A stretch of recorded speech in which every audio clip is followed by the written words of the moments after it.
Hello guys, thank you for checking out the new episode of the Devlog. Last month I showed you how the background art of the game is developing and the overall visual style is coming together. As a next step, I wanted to take care of the audio side to get the complete impression of the atmosphere.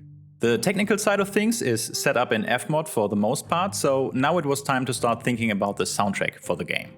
And the reason why I want to start this early working on a soundtrack for a Pretty Broken Adventure is this. I love working with repetition and patterns in storytelling. It's probably my most favorite tool to make a story feel round and complete, because it happens subconsciously for the most part.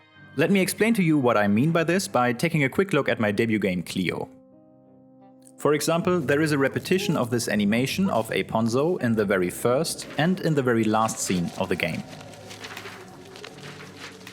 There is the symbol of the moon, which appears in crucial moments, once in the first act, once in the second act, and once in the third act of the game. The repeated puzzle to find 3 ingredients for a cocktail in each chapter of the game, which is a quite common repetition for this game genre. Of course, there is a repetition of the central theme of the story, which is listening. We serve the rum bottles. We listen. Listen? You must be kidding. Shh. I want to listen.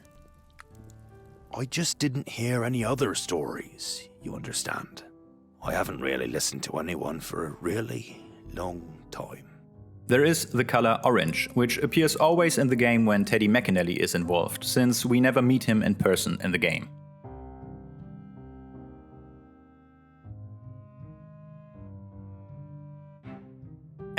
And that's why I'm talking about all this stuff, there are a couple of leitmotifs in the soundtrack as well. A leitmotif is a short musical phrase or a melody that is connected to a character, a location, a symbol, a theme, or something like that. So let's take a quick listen to Kabeka's leitmotif in Cleo.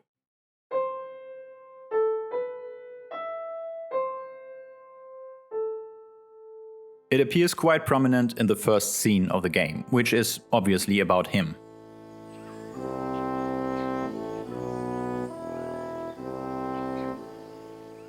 You can also hear it in this scene where he is betraying Avery Alwick. Kabeka?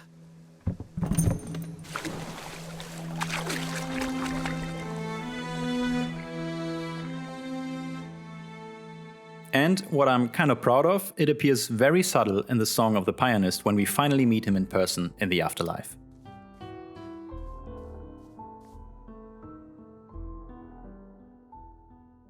So now I'm in the process of planning what leitmotifs I want to have for a Pretty Broken Adventure.